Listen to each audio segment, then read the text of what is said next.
Welcome back વિદ્યાર્થી મિત્રો.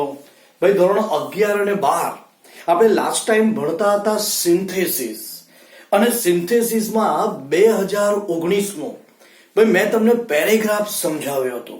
તો વિદ્યાર્થી મિત્રો ફરી એકવાર ભાઈ આજે હું તમને બીજો પેરેગ્રાફ સમજાવીશ, અને એ સમજ્યા પછી ભાઈ ત્રીજો બી સમજાવી દઈશ, અને પછી તમારે જાતે લખવાના છે. તો લખો મારી સાથે ભાઈ નંબર 2 પેરેગ્રાફ. ભાઈ બીજો પેરેગ્રાફ જે છે એ બોર્ડમાં પૂછાયો છે જુલાઈ 2018. જુલાઈ 2018 ભાઈ 2018 માં આ પેરેગ્રાફ પૂછાયો હતો. અ મીટિંગ ઓફ ધ પાર્ટી. ભાઈ બધા જ વિદ્યાર્થી મારી સાથે લખશે અ meeting of the party. A meeting of the party. A meeting of the party was called. Was called. Full point. It was held.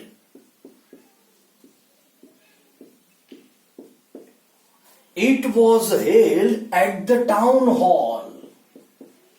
At the town hall. Full point. It was arranged. It was arranged. It was arranged by the president. By the president. Full point. He wanted to find. He wanted to find. He wanted to find out the reason. Find out the reason. Find out the reason of defeat. Of defeat in the last election. In the last election. તો વિદ્યાર્થી મિત્રો ભાઈ 2018 માં તમને આ paragraph પૂછાયો હતો. ભાઈ હવે હું સમજાવીશ. આ લખાઈ ગયું હોય તો વિદ્યાર્થી મિત્રો દરેકનું ધ્યાન બોર્ડ ઉપર. યાદ રાખજો, જેટલી રીતે બનશે ભાઈ એટલી રીતે હું પ્રયત્ન કરીશ, પણ આપણે હંમેશા બહુ સરળ રીતે બનાવવાનું. અને હજી બી કહી દઉં, જ્યારે બી તમે વાક્યને જોઈન કરો તો વિદ્યાર્થીઓ જેમ બને એમ છે ને વાક્ય એક બનાવતા શીખો. બે વાક્યને એક બનાવતા શીખો. અને હજી બી કહું છું ભાઈ, આપણે ગુજરાતી છીએ એટલે ગુજરાતીમાં જ પહેલા બનાવવાનું. ભાઈ આપણે અંગ્રેજીમાં બનાવવાનો બહુ પ્રયત્ન કરવાનો નહીં, તો પછી બનશે. પહેલા ગુજરાતીમાં બનાવીએ. ભાઈ વાક્ય વાંચો. અ meeting of the party was cold. ભાઈ પાર્ટીની મીટિંગનું આયોજન કરવામાં આવ્યું હતું. A meeting of the party was called. તો ભાઈ એવું કે છે પાર્ટીએ મીટિંગ નું આયોજન કર્યું. તો અહીંયા કોની વિશે વાત થઈ? તો બધાને ખબર પડી કે સર મીટિંગ વિશે વાત થઈ છે. તો બીજું વાક્ય વાંચો. It was held at the town hall. ભાઈ ઈટ એટલે કોણ? મીટિંગ ભાઈ ટાઉન હોલમાં યોજવામાં આવી હતી. એટલે કેટલાક ઉતાવળ કરીને કે સર મને ખબર પડી ગઈ, મીટિંગ વિશે વાત કરી, અને જો ઈટ એટલે નિર્જીવ, તો સાચી વાત છે ભાઈ તમે આવું લખી શકો છો. A meeting of the party was called which was held at the town hall. કે જે ટાઉન હોલમાં યોજવામાં આવી હતી.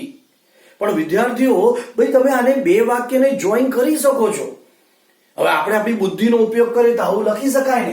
અ meeting of the party was. હવે કોલ અને હેલ્ડ એટલે બોલાવવી, આયોજન કરવું, તો આવું લખી શકાય ને.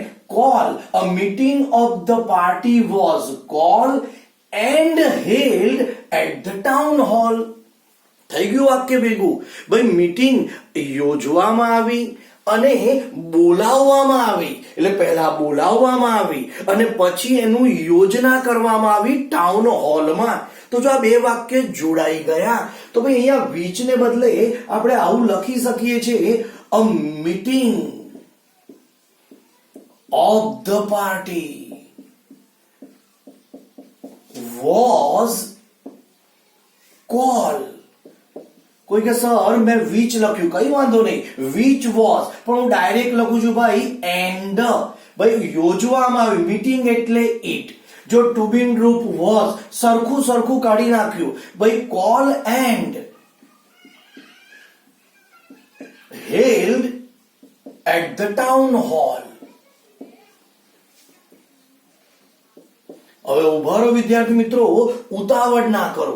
ભાઈ it was held at the town hall. હવે it was arranged by the president. હવે આવું છે કે ભાઈ જો અહીંયા એનું આયોજન બી કર્યું. it એટલે જો કોમન મીટિંગ it was. તો વિદ્યાર્થીઓ હવે એક કામ કરીએ, અહીંયા એન્ડ ના બદલે આવું બી લખી શકાય, a meeting of the party was called. ધ્યાન આપજો, કોમા હું ફરી લખું છું કારણ કે ત્રણ વસ્તુ થઈ છે, બોલાવવામાં આવી, યોજવામાં આવી અને આયોજન કરવામાં આવી. તો call held at the town hall એ પછી લખીએ આપણે. ભાઈ meeting of the party was call held and arrange. કોના દ્વારા? Arrange by the president. ક્યાં કરી હતી? At the town hall. At the town hall. તો જો વિદ્યાર્થી મિત્રો ભાઈ આખું વાક્ય બની ગયું. મીટિંગ માટે ઈટ છે, વોઝ. તો meeting of the party was call comma held. કોઈ કે સર આપણે એક જ વસ્તુ લખી તો meeting of the party was held and arrange ચાલે ને ભાઈ, પણ એ લખીએ કોલ કોમા ભાઈ એ લોકોએ બોલાવી, યોજી અને આયોજન કર્યું હતું. કોના દ્વારા? President of the president. ભાઈ પ્રેસિડન્ટ દ્વારા બોલાવી. ક્યાં બોલાવી? Town hall. બાકી તમે અહીંયા which was held at the town hall, which was arranged by, બે વાર which લખવું એના કરતા તમે એક વાર and નો ઉપયોગ કરો. a meeting of the party was called and held at the town hall which was arranged. તો આવું બી લખાય. એટલે તમે and અને which, પણ મેં એક કામ કર્યું, બંને ભેગું કરી નાખ્યું. meeting of the party was called held એક જ વાર લખ્યું and arranged. કોણે અરેન્જ કરી? By the president. ક્યાં? At the town hall. હવે અહીંયા જો પ્રેસિડન્ટે આયોજન કરી તો કોઈ લખી શકે છે ભાઈ who wanted to. કોણે આયોજન કરી? President. KJ who wanted to find out reason of defeat in the last election. KJ છેલ્લા ચૂંટણીમાં ભાઈ હારી ગયા એનું કારણ જાણવા ઈચ્છતા હતા. એટલે તમે અહીંયા ભાઈ who લખી શકો છો અને બીજું આવું બી લખાય ભાઈ પ્રેસિડન્ટે મીટિંગને બોલાવી, આયોજન કરી અને ગોઠવી કારણ કે because he wanted to find out. જો ભાઈ રીઝન આપ્યું છે, કારણ, reason of defeat in the last election. તો વિદ્યાર્થી મિત્રો કોઈ કે સર હું હું લખું, ભાઈ મને કોઈ વાંધો નથી, તમે અહીંયા હું લખી શકો છો. who wanted to find out KJ અને બીજું કેમ બોલાવી? કારણ કે because ભાઈ એ પોતે લાસ્ટ ઇલેક્શનમાં હારી ગયા એનું કારણ જાણવા માટે. એટલે આપણે એન્ડ અને બીજો ઉપયોગ કર્યો છે અહીંયા because. તો ભાઈ જે રીતે તમે ધારો એ રીતે બનાવી શકો. ભાઈ કોઈએ which લખ્યું હશે પહેલા, કોઈ who લખે અને કોઈ અહીં સર મેં તો લખ્યું પાછું ફરીથી who. ઓકે, વેલિડ ચાલશે ભાઈ. તમે which and અને who, પણ મેં એકવાર and અને એકવાર મેં લખ્યું કારણ કે. કેમ યોજી હતી ભાઈ? એ હારી ગયા એ જાણવા માટે. તો ચાલો વિદ્યાર્થી મિત્રો ઝડપથી ભાઈ લખી લો.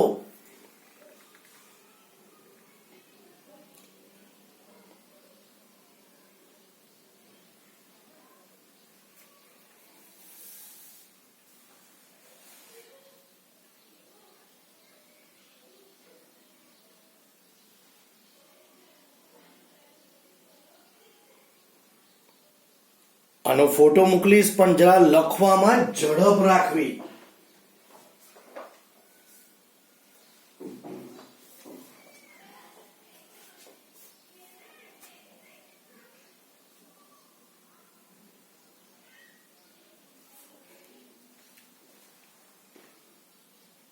તો વિદ્યાર્થી મિત્રો, લખાઈ ગયું હશે.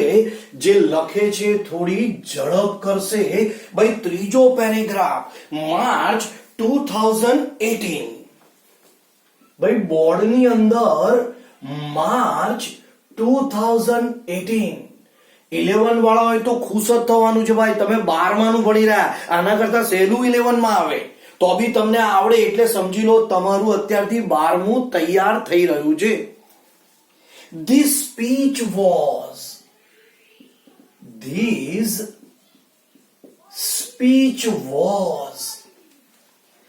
delivered. Full point. This speech was delivered. It was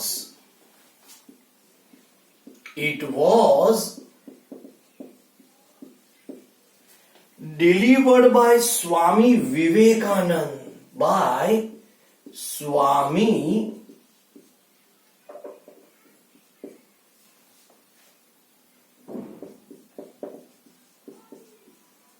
Vivekanand.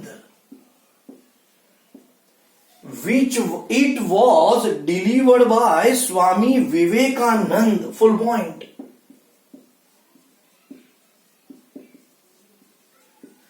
Swami was a representative.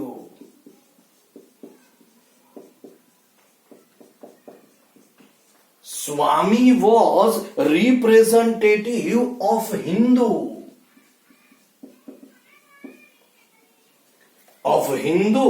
religion from India.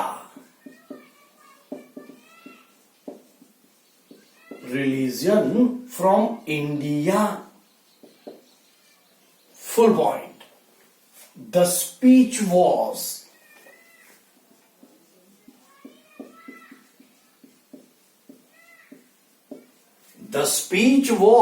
delivered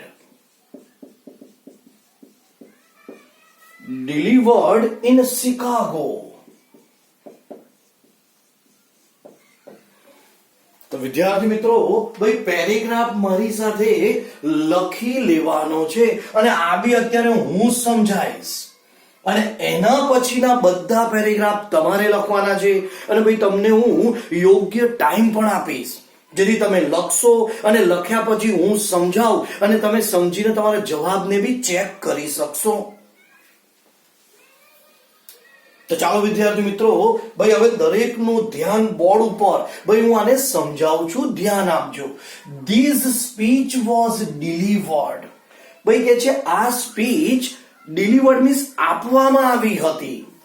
It was delivered તો પહેલા વાક્યમાં કોના વિશે વાત કરી? તો સ્પીચ. તો જો સ્પીચ માટે બીજા વાક્યમાં ઈટ એટલે નિર્જીવ, તો કેટલાક વિદ્યાર્થી તરત જ કે સર ખબર પડી ગઈ, This speech was delivered, which was delivered by Swami Vivekanand. પણ વિદ્યાર્થીઓ હંમેશા કહું છું કે જેમ બને એમ છે ને બે વાક્યને જોડતા શીખો.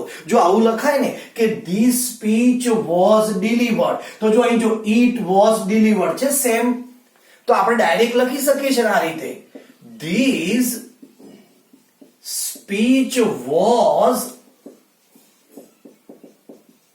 delivered. ભાઈ બંને સેમ છે તો શું કામ which લખવાનું? ડાયરેક્ટ લખો ને, by Swami Vivekanand.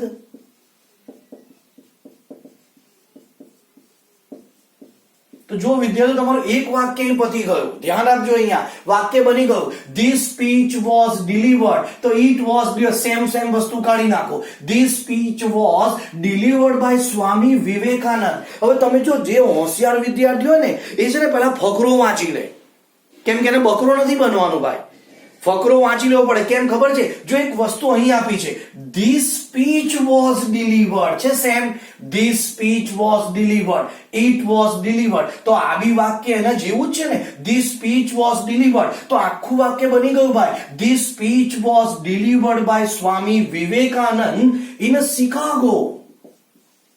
પણ આપણે શું કરીએ ખબર છે, અહીંથી કરીએ પછી કે ભાઈ this speech was delivered, which was delivered by Swami Vivekananda. Sir જો સ્વામી છે એટલે who was repressed, ભાઈ અહીં who લખે પાછા, who was valid છે, valid. તમે લખી શકો છો which was delivered by Swami Vivekananda, who was representative of Hindu religion from India. હવે અહીંયા તમે કન્ફ્યુઝ થાવ, ધીસ સ્પીચ વોઝ ડિલિવર્ડ. હવે આને સેટ કરવું અઘરું પડે, તો એના માટે તમે વાંચ્યું તમને ખબર પડે કે જો ઉપરના બધા વાક્ય this speech was delivered, it was delivered, અને આ બી સેમ છે તો લખી નાખો ને ભાઈ, this speech was delivered by Swami Vivekananda in Chicago. હા હવે લખાય, કોના વિશે વાત કરી, સ્વામી વિવેકાનંદ, કે જે હુ વોઝ, કે જે, હવે આને કાઢી નાખો આપણે, who was representative of Hindu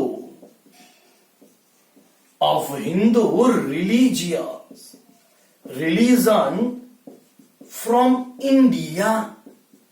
તો વિદ્યાર્થી મિત્રો, જો ભાઈ આપણે ખાલી બે માં જ વાક્ય, આમાં ખાલી એક જ વાક્ય તમે વચ્ચે ખાલી હું મૂક્યું, બાકી તમે કશું નહીં લખ્યું, આખું વાક્ય તમે જોઈન કરી નાખ્યું, તો કહેવાનો અર્થ વિદ્યાર્થીઓ જેમ બને એમ ભાઈ 3 માર્ક્સ લેવાના છે. હવે અહીંયા તમારું કન્ફ્યુઝન થાય કે તમે હું તો લખી દીધું, પછી તમે અહીંયા સેટ, કારણ કે સેટ જ ના થાય. તમે એને સેટ તમે ગમે એટલું મારી મચો, કેમ, કારણ કે એટલા માટે જાણી જોઈને આપ્યું કે વિદ્યાર્થી આ વાક્ય વાંચું તેને અહીં સેટ કરવું પડે, ઇન શિકાગો. તો ચાલો વિદ્યાર્થી ઝડપથી લખી લો.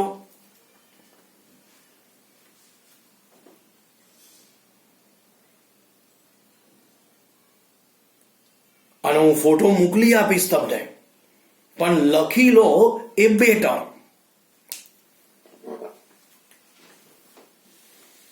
ચોથો પેરેગ્રાફ તમારે જ લખવાનો છે, અને જોઈએ તમારામાંથી કેટલા વિદ્યાર્થી ભાઈ એને કમ્પ્લીટ લખે છે.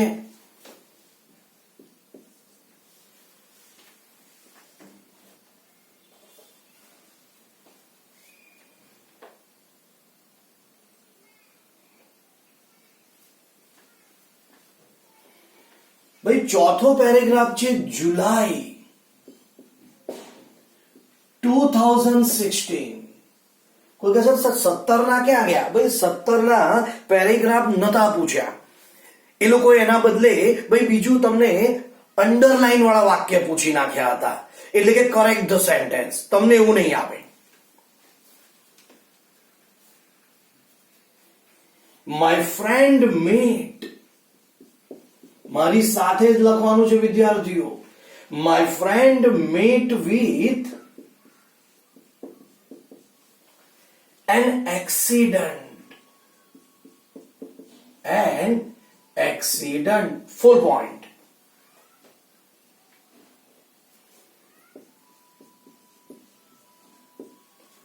I read the message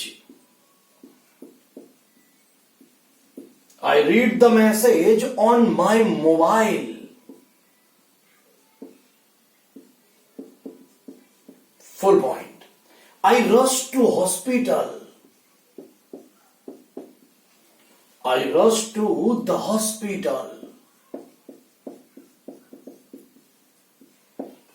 Full point. I wish him. આ રીતે આપ્યું છે અલગ અલગ લાઈનમાં. I wish him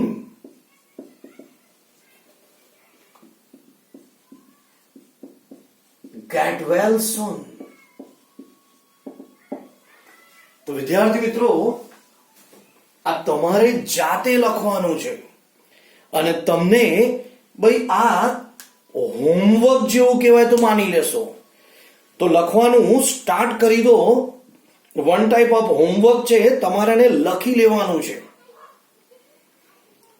આનો સમય રહેશે 5 મિનિટ. તો દરેક વિદ્યાર્થી ભાઈ આ 5 મિનિટમાં લખી લેશે.